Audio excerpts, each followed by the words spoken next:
A ver, ¿qué es la historia? No es una sola voz, ¿verdad?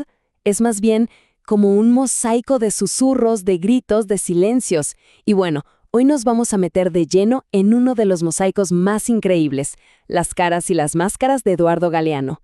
La idea es desenterrar esas historias que quedaron ocultas en los siglos XVIII y XIX en América. ¡Wow!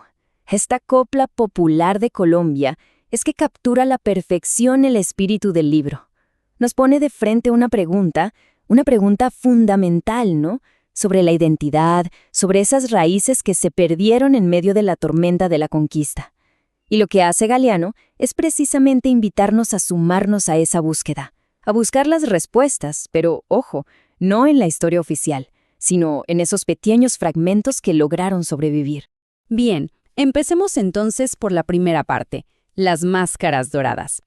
Aquí lo que vamos a hacer es explorar esa historia oficial, ¿saben? La que la era colonial se contaba a sí misma. Una fachada de puro progreso, de riqueza y de un orden que, supuestamente, nadie podía cuestionar. A ver, tratemos de visualizar la escena. 120 arcos triunfales de plata labrada. Y no es una metáfora, no es una forma de decir, era plata de verdad.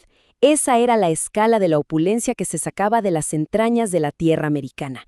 Una demostración de poder tan inmensa que parece sacada de un cuento, pero no, era la realidad. Una realidad deslumbrante, claro, pero para unos muy pocos. Pero aquí es donde la máscara se empieza a agrietar. Apenas 3 años después de toda esa fiesta de plata, una plaga terrible arrasa con la misma ciudad. ¿Y qué decía la narrativa oficial? Fíjense en esto. Culpaba a las víctimas. Decían que Dios se ha ensañado con los indios. O sea, la opulencia de unos se construía, literalmente, sobre la tragedia de otros. Y acá viene algo súper interesante. Resulta que toda esa riqueza ni siquiera se quedaba en las metrópolis, en Portugal en este caso. No, era como un pasajero en tránsito. El oro de Brasil llegaba a Portugal solo para irse a pagar las telas inglesas. Y así, sin más, se convirtió en el combustible de la revolución industrial de Inglaterra, a miles de kilómetros de distancia.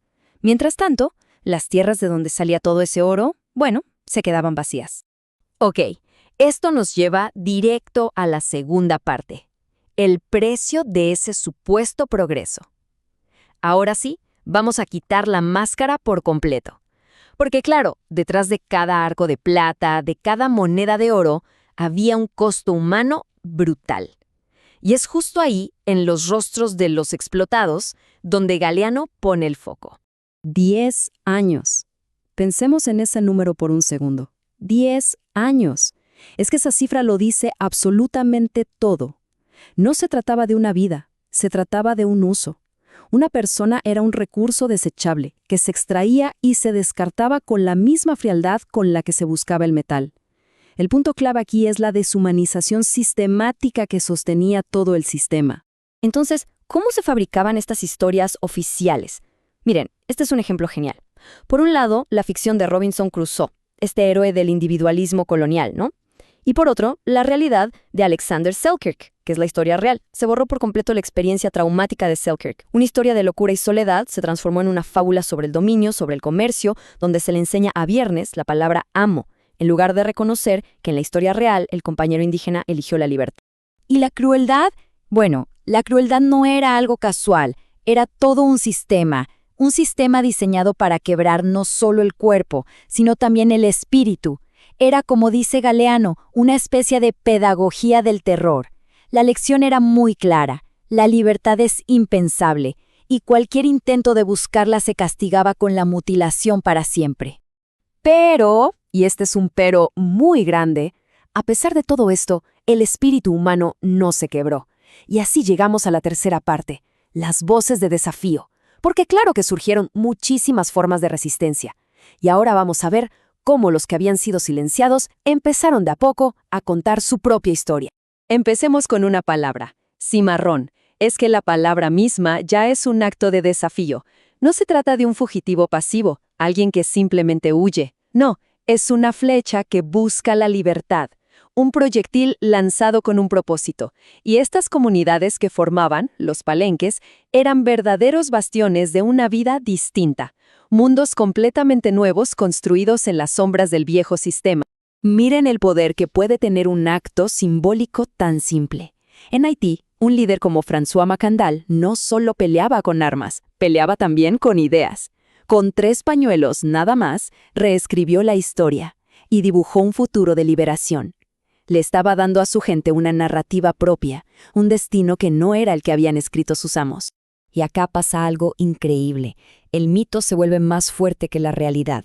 Al quemar su cuerpo en la hoguera, lo que hicieron fue convertirlo en un espíritu inmortal. Macandal se transformó en un símbolo, en una presencia constante que le recordaba a todos que la resistencia en realidad nunca muere del todo. Pero la rebelión también se daba en silencio, de una forma mucho más sutil. En los lienzos, en las piedras, en el arte. Esto a mí me parece fascinante. Los artistas indígenas y africanos, ¿qué hacían? Tomaban los símbolos del poder colonial y, casi como de contrabando, metían sus propios mundos. Sus dioses, su comida. Cada aguacate en una pintura de la Última Cena era un pequeño pero poderoso acto de soberanía cultural. Y esta imagen lo ilustra perfectamente. Es la supervivencia a través del disfraz. Los dioses africanos no murieron, no.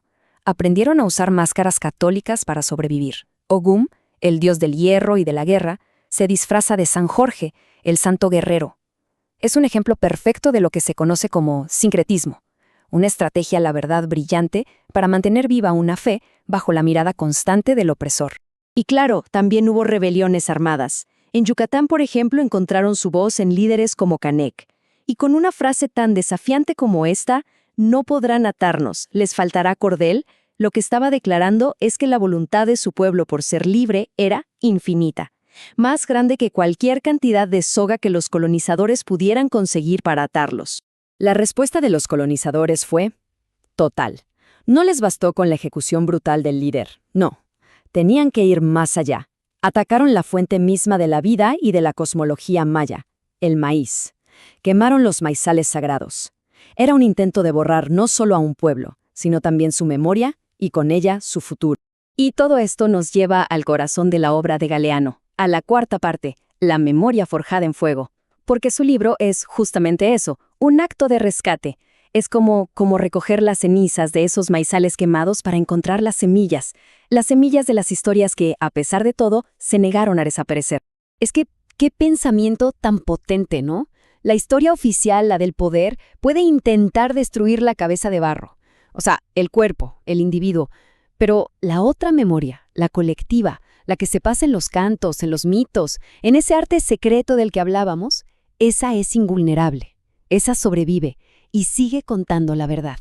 Y bueno, cerramos con esta pregunta, que queda resonando. El trabajo de Galeano al final nos obliga a ver nuestro propio entendimiento de la historia, a preguntarnos qué máscaras todavía aceptamos como si fueran rostros de verdad, y qué voces, qué flechas en busca de libertad, como decía la palabra cimarrón, todavía están esperando a ser escuchadas.